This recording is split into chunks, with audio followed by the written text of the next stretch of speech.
Hello, welcome back to my YouTube channel. और मेरा नाम प्रांजल है और आज की वीडियो में रहने वाले हैं हिस्ट्री के महत्वपूर्ण क्वेश्चन आंसर जो आपके कंपटीशन एग्ज़ाम में बहुत ज़्यादा पूछे जाते हैं।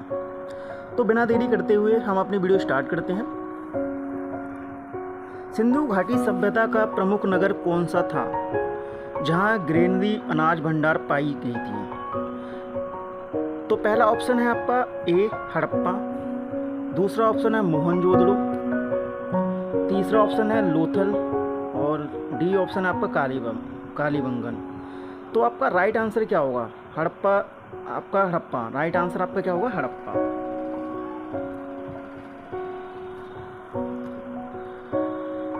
हड़प्पा में अनाज संग्रहण के लिए बड़ी बड़ी ग्रेनरियाँ अनाज को भंडारित करने की संरचनाएं मिली थी, इसलिए इसे ग्रेनरी का नगर भी कहा जाता है। हड़प्पा सभ्यता में क्या हुआ? अनाज के बड़े बड़े अन्नागार मिले थे। बुद्ध ने अपना पहला उपदेश कहाँ दिया था? जो महात्मा बुद्ध थे उन्होंने अपना पहला उपदेश कहाँ दिया था? ए ऑप्शन है सारनाथ, बी ऑप्शन है कुशीनगर, सी ऑप्शन है गया और डी ऑप्शन है लुम्बिनी। तो आपका राइट आंसर है सारनाथ। तो सबसे ज़्यादा बुद्ध ने अपने उपदेश कहाँ दिए थे? सारनाथ में दिए थे। गौतम बुद्ध ने ज्ञान प्राप्ति के बाद अपना पहला उपदेश सारनाथ में दिया था, जिसे धर्म चक्र प्रवर्तन भी कहा जाता है। तो आपका राइट आंसर क्या है? A option Sarnath.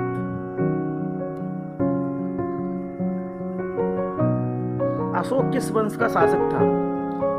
A option है मौर्य वंश, बी ऑप्शन है गुप्त वंश, सी ऑप्शन है शुंग वंश और डी ऑप्शन है आपका सातवाहन वंश। तो अशोक हमारे मौर्य वंश के शासक थे। सम्राट अशोक मौर्य वंश के महान शासक था, जो कलिंग के युद्ध के बाद उन्होंने बौद्ध धर्म अपना लिया और अहिंसा का प्रचार किया। जो हमारे सम्राट अशोक थे वो कलिंग के उसके राजा थे, इसके मौर्य वंश के महत्वपूर्ण शासक थे। उन्होंने क्या है कलिंग जो आपका उड़ीसा कह सकते हो आज के टाइम पे उड़ीसा, तो वहाँ पर क्या है कि उन्होंने वहाँ के राजा को हराया था और वहाँ पर बहुत ज़्यादा मारकाट हुई थी। इस वजह से उन्होंने क्या किया, अहिंसा का रास्ता अपनाया और बौद्ध धर्म को अपना लिया और बौद्ध धर्म का उन्होंने प्रसार किया।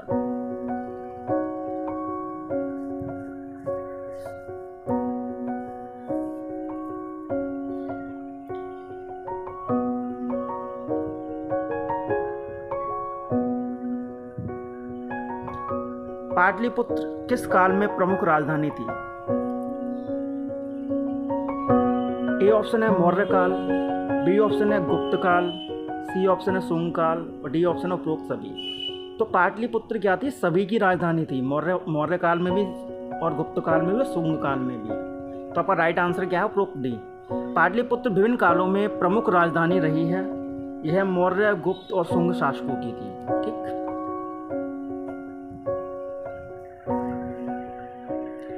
गुप्त काल को भारत का किस नाम से जाना जाता है? तो गुप्त काल में आपको एक तो जैसे अंधकार युग, गुप्त काल को अंधकार युग कहा जाता है। ए ऑप्शन, बी ऑप्शन स्वर्ण युग कहा जाता है, या सी ऑप्शन ताम्र युग कहा जाता है, या डी ऑप्शन मध्य युग कहा जाता है। देखो, सबसे पहली बात तो आप ये सुनो कि आपको ताम्र युग जैसे कि हड़प्पा सभ्यता का टाइम था, मध्य युग जो मुस्लिम शासकों का था, तो आपने सुना होगा कि हमारे देश को एक सोने की चिड़िया कहा जाता था। तो ये कब कहा जाता था? गुप्त काल से कहा जाता था। तुम्हारा गुप्त काल से क्या कहा जाता था? स्वर्ण युग कहा जाता था। गुप्त काल में विज्ञान, कला, साहित्य और संस्कृति का महान विकास हुआ, इसलिए इसे भारत का स्वर्ण युग कहा जाता था।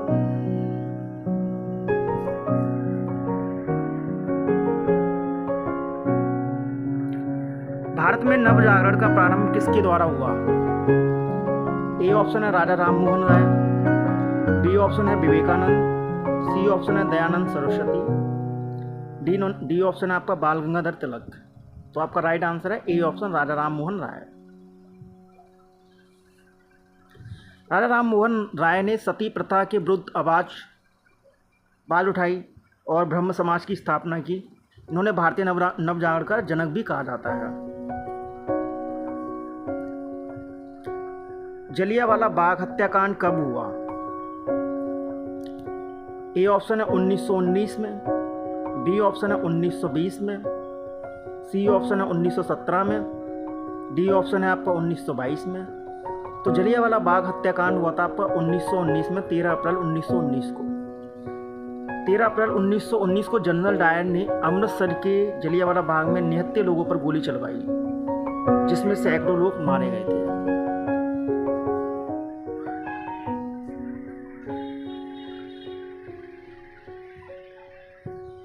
पूर्ण स्वराज की मांग पहली बार कब की गई थी? ए ऑप्शन है 1929 में, बी ऑप्शन है 1935 में, सी ऑप्शन है आपका 1922 में और डी ऑप्शन है आपका 1919 में।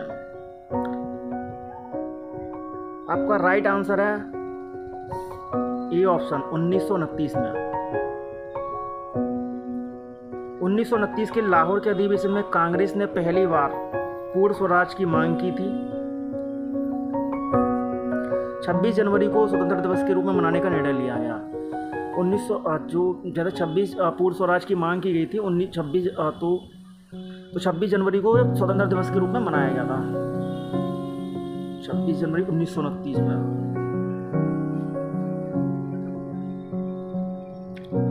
नमक सत्याग्रह की शुरुआत कहाँ हुई थी? ए ऑप्शन है अहमदाबाद, बी ऑप्शन है दांडी, सी ऑप्शन है साबरमती और डी ऑप्शन है आपका मुंबई। तो आपका राइट आंसर है साबरमती, सी ऑप्शन। महात्मा गांधी ने 12 मार्च 1930 को साबरमती आश्रम में से दांडी तक 240 मील की यात्रा की और वहां पर नमक कानून तोड़ा और इसे नमक सत्याग्रह कहा जाता है। भारत छोड़ो आंदोलन कब शुरू हुआ था? ए ऑप्शन है 1940 में, बी ऑप्शन है 1942 में, सी ऑप्शन है 1939 में, डी ऑप्शन है 1941 में। तो आपका राइट आंसर है बी ऑप्शन 1942। महात्मा गांधी ने 8 अगस्त 1942 को भारत छोड़ो आंदोलन का आह्वान किया, जिसमें उन्होंने करो या मरो का नारा दिया था।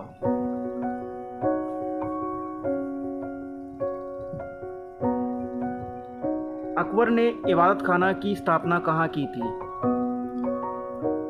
ए ऑप्शन है दिल्ली, बी ऑप्शन है आगरा, सी ऑप्शन है सीकरी, डी ऑप्शन है लाहौर। फतेहपुर सीकरी आपका राइट आंसर है, सी ऑप्शन राइट। अकबर ने धार्मिक विचारों के आदान प्रदान के लिए फतेहपुर सीकरी में इबादत खाना की स्थापना की थी।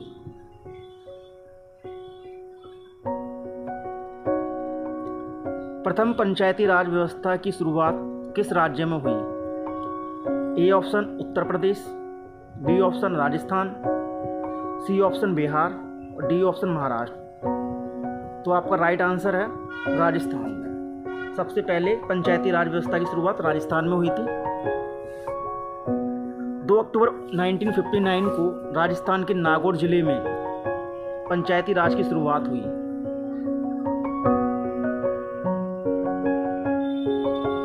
किस मुस्लिम शासक ने पहले भूमि राजस्व व्यवस्था को व्यवस्थित किया? A option Iltutmish, B option Balban, C option Alauddin Khilji और डी ऑप्शन मोहम्मद बिन तुगलक। तो आपका राइट आंसर है सी ऑप्शन अलाउद्दीन खिलजी। अलाउद्दीन खिलजी ने भूमि कर वसूलने के लिए उचित व्यवस्था की और मूल्य नियंत्रण की नीति अपनाई। अंग्रेजों ने प्लासी का युद्ध किसके विरुद्ध लड़ा था? ए ऑप्शन है टीपू सुल्तान,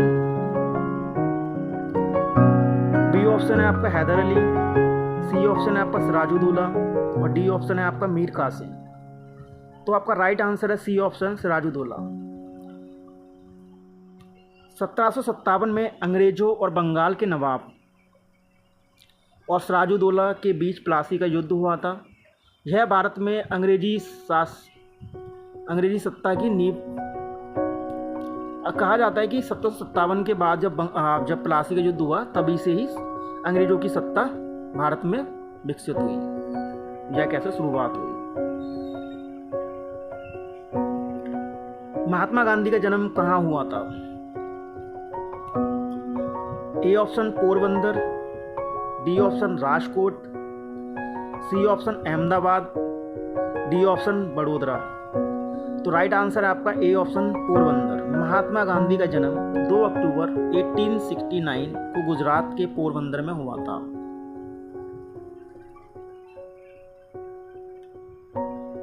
अठारह सौ 57 की क्रांति का नेतृत्व दिल्ली में किसने किया था? Nana Sahib, A option, B option Bahadur Shah Zafar, C option Rani Lakshmibai और डी ऑप्शन तात्या टोपे। तो इसका नेतृत्व किसने किया था? Bahadur Shah Zafar. B option is right. Delhi में 1857 की क्रांति का नेतृत्व अंतिम मुगल बादशाह बहादुर शाह जफर ने किया था।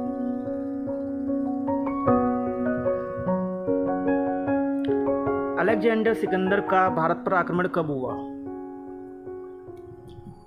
327 ईसा पूर्व, बी ऑप्शन 321 ईसा पूर्व, सी ऑप्शन है 326 ईसा पूर्व और डी ऑप्शन आपका 330 ईसा पूर्व। तो आपका राइट आंसर है सी ऑप्शन।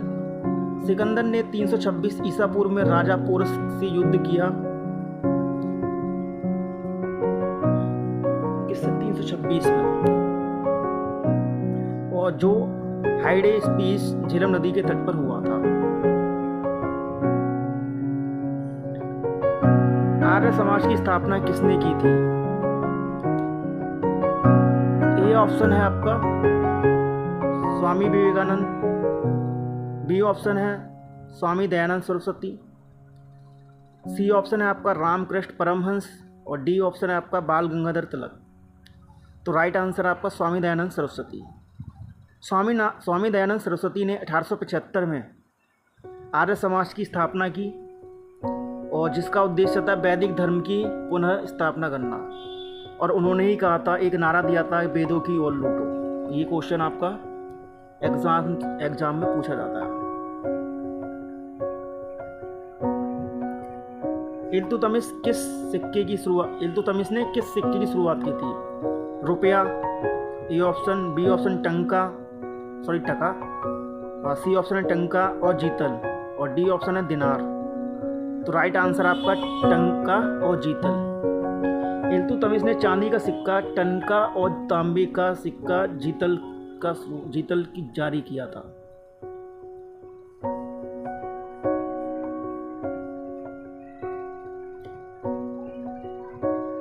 सुभाष चंद्र बोस ने किस सेना की स्थापना की थी? ए ऑप्शन है आजाद सेना, बी ऑप्शन है बलिदान सेना और सी ऑप्शन है आजाद हिंद फौज और डी ऑप्शन है नेताजी दल। तो राइट आंसर है आपका सी ऑप्शन, आजाद हिंद फौज। नेताजी सुभाष चंद्र बोस ने जापान की मदद से 1943 में, कब? 1943 में आजाद हिंद फौज की स्थापना की और उनका नारा क्या था? तुम मुझे खून दो, मैं तुम्हें आज़ादी दूंगा।